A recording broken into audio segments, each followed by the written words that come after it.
Yeah, I kind of dip it down there for you a little bit.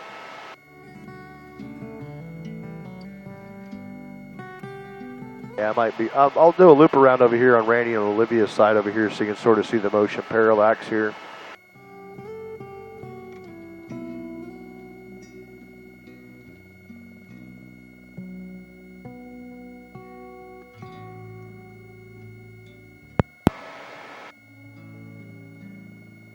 Get you a left look over here.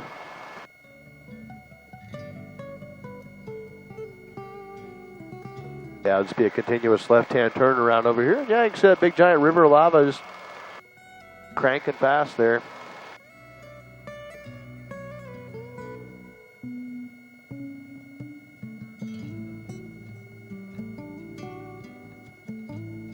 Have an idea about how that river? About how what is it? How deep? Ooh, you know, have no idea. Yeah, I bet you if you had a asbestos canoe down there, you probably last about 10 seconds down there. You probably couldn't even breathe down there. I'll pass. Yeah, exactly.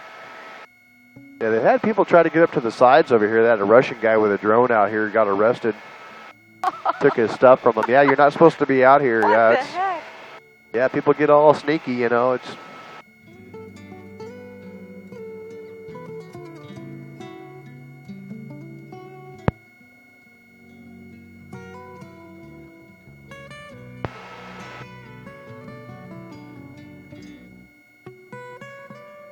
yeah, and what we'll do is we'll get past this poopy cloud, then we'll head down towards the ocean here. Helicopters out here, bats flying around. Yeah, we're all talking to each other on the radio. You just can't hear it. They don't like us to put it on the video, so yeah, it's kind of distracting from the ambience.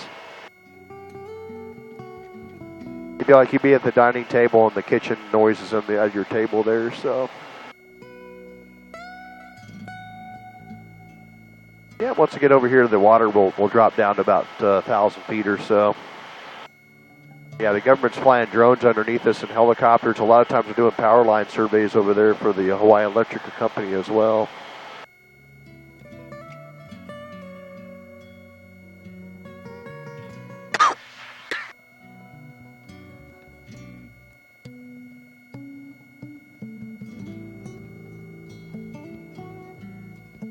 Yeah, a lot of people ask me what the water temperature is down here, and I really don't know, but what I do know is the lava's coming out at about 2,000 degrees Fahrenheit, and they do call it the inverse square law, so if you double the distance, you get half as much heat or radiation.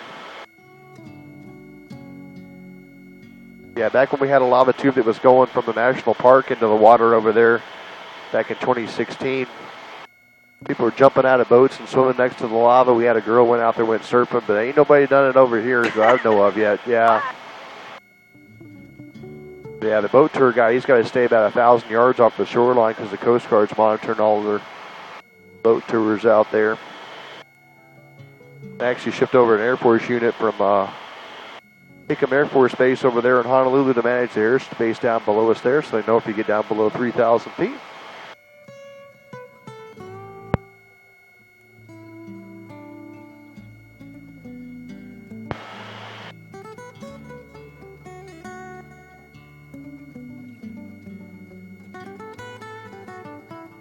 That where the bay was that got... Yeah, exactly. Yeah, we had the tidal ponds were down there and everything. There's about a mile where the lava that's come into the water over there since they've been erupting. There's been 2 different ocean entries here. This is the newest one. The other one stopped about 2 weeks after this one started going back over here. So, and we'll drop down to about 1,000 feet over here, and we'll do some turns back and forth. Yeah, if you get down below that, the air smells really bad down there. And we'll do some figure 8 patterns back over here until our fuel load says we got to start working our way back. Yeah, there's kind of a big giant river of lava heading out over there right now, so yeah, it's keeping our rate of descent pretty slow here for everybody's ears.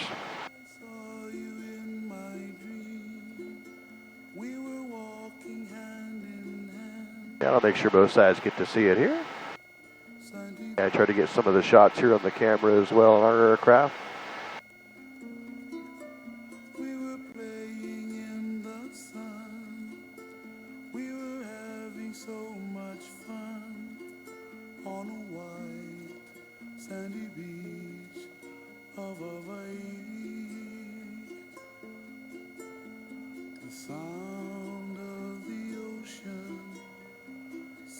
There we go. We'll get down to the end over here. We'll switch it to the left-hand side. We'll try to come down about another 1,000 feet or so.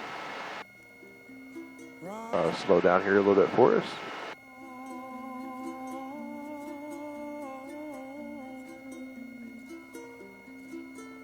Those hot, long summer days, lying there in the sun on a white sandy beach.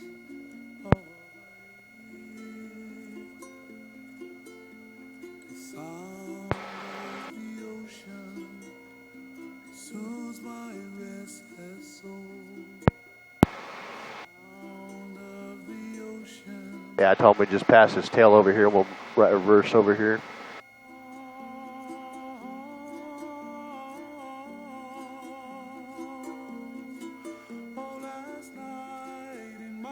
Yeah, and all this cruddy looking water out here, that's hydrochloric acid and sulfuric acid. Probably a bunch of solidified sulfur compounds, what that yellow goo is out there. Yeah, we had fishing boats coming out over here, and he was going on the demarcation line between the good water and the bad water. I think the fish are out here working the way down where the acidic water is at. Yeah, we'll do a left and a right and then another left, and we'll head up to the valleys there.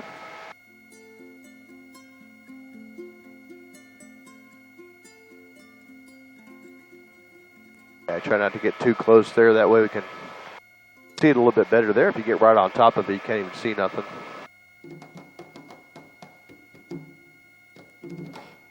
Yeah, get you over here by that big giant river of lava that was coming down.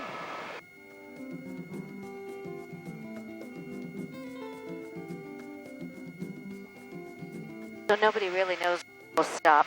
Now, as far as I'm concerned, I hope it keeps going because, I mean, people want to come do these tours, right? So, yeah, the lava's getting kind of lame right before we had the eruption.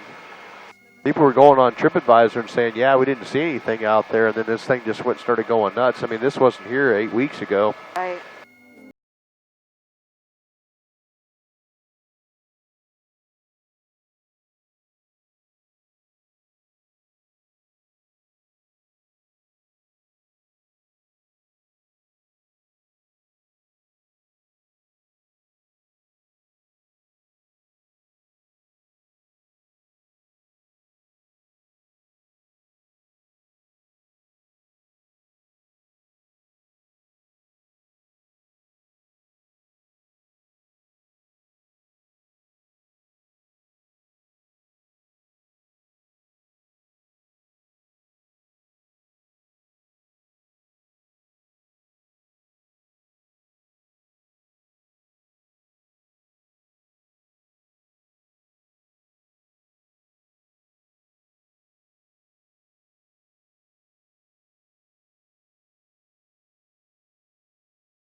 As close as I'm getting over here. Every once in a while you can start to see steam explosions out over here. There's one out the left over there.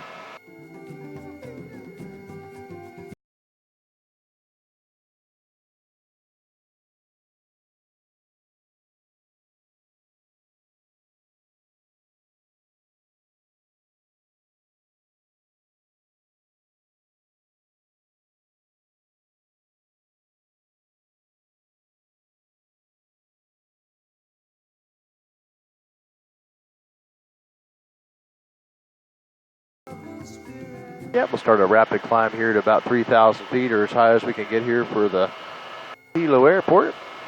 Yeah, nobody can return back to these houses here. They made a mandatory evacuation. There's really no roads to get out here either. They've all been covered up.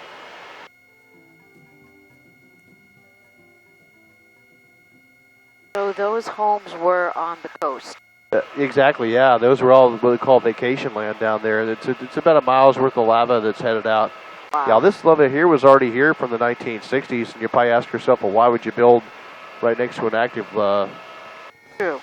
lava flow pretty much out there? But it was all economics, because what happened was the land out here was about $32,000 an acre, which is absolutely dirt cheap for the Hawaii.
But at some point, they got the lava cooled down just enough to create some walls on either side of it. But a lot of times it does start to get over the top of the sides over there. You can see over here on the left-hand side where it sort of did that.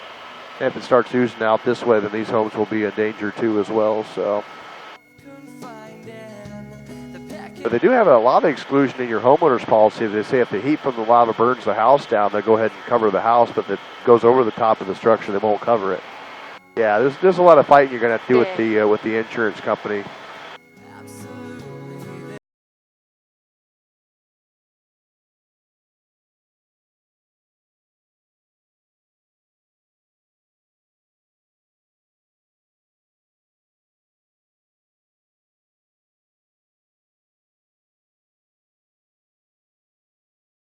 I have it. I keep all my documents in two big briefcases, with the computer and stuff. So if you ever have like a house fire or something, you just grab it and go.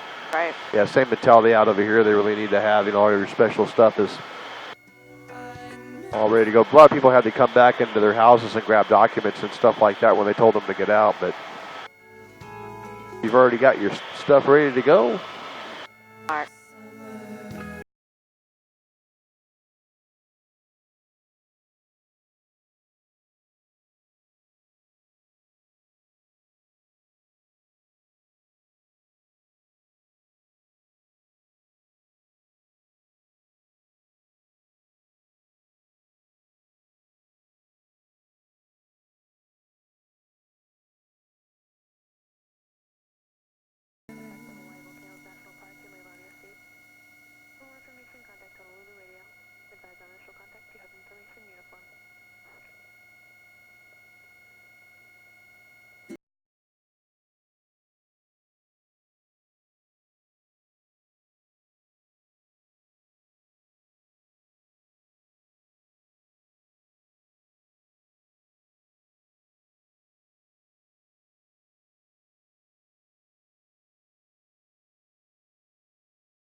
Yeah, I spent on my radar contact call here. That's a civil